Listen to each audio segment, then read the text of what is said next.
السلام علیکم. اچھا ابھی ایک اور سوال کے حوالے سے فہد اور عرفان بھائی ہمارے ساتھ موجود ہیں. اس پہ تھوڑا سا ہم ان سے چاہیں گے کہ اس پہ ذرا بات کریں ریلیٹڈ ٹو جو امام المہدی اور جو بقول علماء کے بہت سارے علماء یا بہت سارے ایسے لوگ جو بات کرتے ہیں اور کہتے ہیں کہ جب ہوگا تو دیکھی جائے گی, جب وہ آئیں گے تو دیکھے جائیں گے, یعنی کہ اس طرح کی باتیں بہت زیادہ سننے میں آتی ہیں کہ جب نشانیاں آئیں گی تو دیکھی جائیں گی. تو نشانیاں تو ہم کہہ رہے ہیں کہ نشانیاں تو آ گئی ہیں, نشانیاں تو ہم ظاہر ہو رہی ہیں, اور سید محمد قاسم بن عبد الکریم کے لحاظ سے جو دنیا کے اندر جو لوگوں کی طرف سے خود سے گواہیاں آ رہی ہیں, ڈفرینٹ پوری دنیا سے لوگ, رنگ و نسل کے لوگ جو ایک دوسرے کو جانتے نہیں ہیں, وہ گواہیاں دے رہے ہیں سید محمد قاسم بن عبد الکریم ہی وہ شخص ہیں جنہوں نے اللہ تعالیٰ نے ان کو فیوچر میں امام المہدی کے منصب پہ فائز کرنا ہے انشاءاللہ. تو اسی کے اوپر علماء کا میں پوچھنا چاہوں گا کہ علماء کا جو ریئیکشن آ رہا ہے, یا علماء کو کیا کرنا چاہیے, یا وہ جو کر رہے ہیں کیا ان کا ریئیکشن یا ان کا جو کہنا ہے وہ مناسب ہے؟ جی بسم اللہ الرحمن الرحیم. جزاک اللہ ثاقب بھائی, عرفان بھائی. دیکھیں جب ہمیں یہ بات پتہ چلی تھی نا کہ محمد قاسم امام مہدی ہمارے خوابوں کے ذریعے, میں اپنی بات اگر آپ کو بتاؤں, اور خوابوں کے ذریعے پھر اللہ پاک سے کچھ دعائیں بھی تھی, کچھ چیزیں اللہ پاک نے لائیو بھی دکھا دی ویڈیوز کے تھرو. کہنے کا مقصد یہ ہے, پہلا رخ جو میں نے اور بہت سارے ہیلپرز نے قاسم بھائی کو جو فالو کرتے ہیں, قاسم بھائی کے خوابوں کو آگے پھیلاتے ہیں, انہوں نے پہلا جو سٹیپ لیا تھا نا وہ علماء کرام کے پاس گئے تھے. ایسا ہی ہے.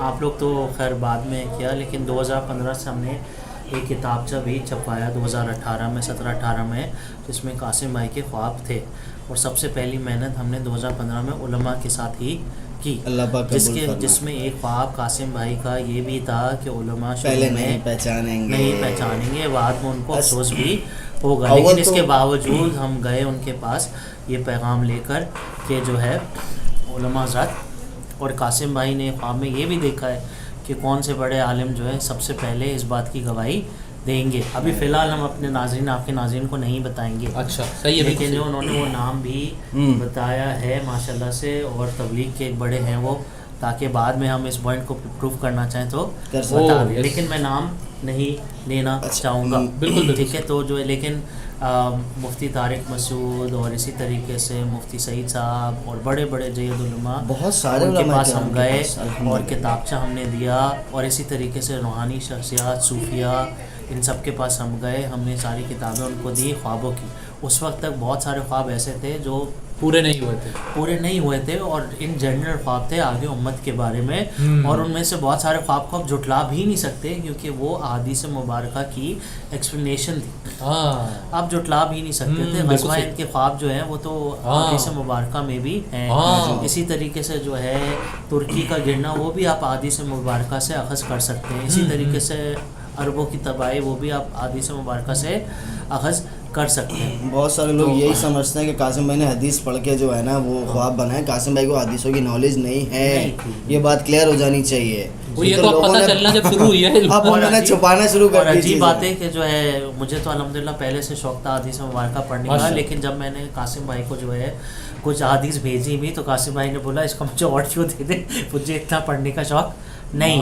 تو ان کو حدیث سننے سمجھنے کا تو شوق ہے, لیکن کچھ لوگوں کو پڑھنے کا اتنا شوق نہیں ہوتا, تو وہ آڈیو میسج ان کے لیے زیادہ اچھا ہوتا ہے, ویڈیو دیکھنا ان کے لیے زیادہ اچھا ہوتا ہے. اور کچھ لوگوں کو جو ہے پڑھنا کا زیادہ شوق ہوتا ہے, تو ان کو آڈیو اور ویڈیو اتنا زیادہ پسند نہیں آتے. بالکل صحیح ہے. تو یہ بات آپ کی بالکل صحیح ہے. میں اس میں ایڈ کرتا جاؤں, یہ بہت امپورٹنٹ چیز ہے. قاسم بھائی نے جب اپنے 2014 میں خواب بیان کرنا اسٹارٹ کیے, ان کے پاس کوئی نالج نہیں تھی, ان کو ان چیزوں کا نہیں پتا تھا. میں اپنے آپ کو اگر دیکھوں تو مجھے یعنی کہ یہ ساری جو حدیثیں مجھے بھی نہیں پتا تھا, بالکل نہیں تھا. میں یعنی کہ میں ویسے بات کر رہا ہوں کہ جو ہم پڑھنے کے لحاظ سے اگر اپنے آپ کو دیکھیں کہ ہم جو ہے ماڈرن تعلیم حاصل کر رہے ہیں, ہم لوگوں کو پڑھنے کا بھی شوق ہے, بہت سارے ناظرین پڑھتے بھی ہیں, لیکن احادیث کو کیونکہ اس ٹائم اس طرح کا جو آج اتنا آسان 360 کے ہمارے 1 کلک کے اوپر آ گئے نا, اس ٹائم اتنی جو سننا.com اور بہت ساری ویب سائٹس, اس ٹائم تو کچھ تھا بھی نہیں, اس ٹائم کم تھا. کافی ساری چیزیں میں ایک پوائنٹ کو, کتابیں آپ کو آرام سے مل جاتی تھی.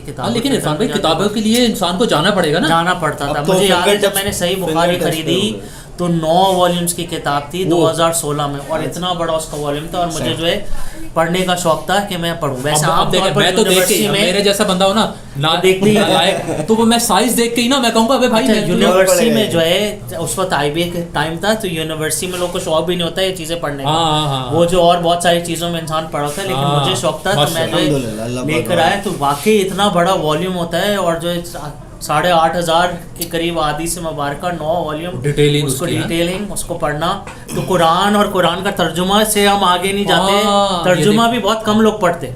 तो ये बिल्कुल ये बात मैं उस तरफ असल में ये बात करने का मकसद था कि उनको नहीं पता था। इरफान भाई ने बिल्कुल सही कहा। फिर जिस तरह से उनको लोगों ने बताया, उनको ये लोगों ने लक़ब देना शुरू किया कि आप तो महदी हैं। हाँ। तो उन्होंने बाकायदा तौर पर इसको पब्लिश किया कि भाई मुझे इस लक़ब से ना पुकारें, मैं कोई दावा नहीं कर रहा और मैं सिर्फ एक अल्लाह का बंदा और नबी सल्लल्लाहु अलैहि वसल्लम का उम्मती हूँ। ये बाकायदा तौर पर उन्होंने फिर पब्लिश किया, सब चीज़ें की। ये भी लोगों ने किया, उनको तो कुछ यानी कि वो जो लोग उनसे कनेक्टेड थे उन्होंने ही वेबसाइट बनाई, वो सब चीज़ें की। जी देखिए होना क्या चाहिए था कि उलमा कराम को जो पहला स्टेप, अव्वल तो जैसे हम लोग गए उलमा कराम के पास ना, तो रिजेक्शन आ गई। यहाँ से अव्वल एक चीज़ तो प्रूव हो गई, कासिम भाई का ख्वाब सच्चा है। हाँ, कुछ लोगों ने पॉजिटिव बात भी बोली थी। एक आलिम साहब ने मुझे बहुत अच्छी बात बोली थी। एक आलिम साहब ने मुझे कहा था, फहद बेटा ऐसा अल्लाह करे ऐसा ही हो जैसे आप लोग को ख्वाबों में बताया गया, लेकिन मैं कहूँगा एहतियात से बात करें। एक आलिम साहब ने मुझे बोला था, उनसे जब दलाइल की रोशनी बात हुई ना कि भाई वो मशरक़ से होंगे, उन्होंने बोला मदीना से होंगे, सारी चीज़ें प्रूव हो गई। उन्होंने बोला यार हो सकता है अल्लाह पाक इस शख्स के बहुत बड़ा काम ले ले, लेकिन मैं फिर भी कहूँगा आप एहतियात से काम लो। मैं अभी भी अपने बुजुर्गों के तरीके पर हूँ, खैर उनकी अपनी ज़ाती राय। देखिए होना क्या चाहिए था, उलमा की तरफ से रिजेक्शन नहीं आनी चाहिए थी। अगर हम लोग मुखलिस होते बिलफर्ज, मेरी बात को नेगेटिव ना लीजिएगा, मैं बहुत दर्द दिल के साथ ये बात कर रहा हूँ, लोगों को उलमा कराम को तमाम लोगों को यही चाहिए था कि ये सोचते यार चलो कोई मसला नहीं, इंसान है, कमी कोताही हर एक में होती है, बंदा क्लीन शेप भी करता है, नमाज़ें भी कभी पढ़ता है कभी नहीं पढ़ता है, लेकिन अल्लाह पाक ने एक उम्मीद की किरण ज़रूर दिखाई है इनकी बातों से कि शिर्क और उसके अक़साम से बच जाओ, अल्लाह फरमा रहा है रहमतें आ जाएंगी। मैं भी एक बात पे बड़ा, जब अल्लाह पाक ने तौफीक दी थी थोड़ा बहुत तबलीग में जाने की, तो एक बात को मैं बड़ा वो करता था कि यार जिस दिन जुम्मे की नमाज़ वाला रश फजर की नमाज़ में हो जाएगा ना, उस दिन अमन आ जाएगा। मैं इस बात पे बड़ा फोर्स करके बात करता था, लेकिन उसके ऊपर भी एक बात है, शिर्क और उसके अक़साम से बच जाओ। देखिए अल्लाह को हमारी इबादतों की ज़रूरत नहीं है। इसका ये मतलब नहीं कि नाउज़ुबिल्लाहि मिन ज़ालिक नमाज ही छोड़ना, मैं ये नहीं कह रहा हूँ, नमाज़ें तो फ़र्ज़ है भाई पढ़ो, लेकिन हम अपने लिए पढ़ते हैं, पहली बात।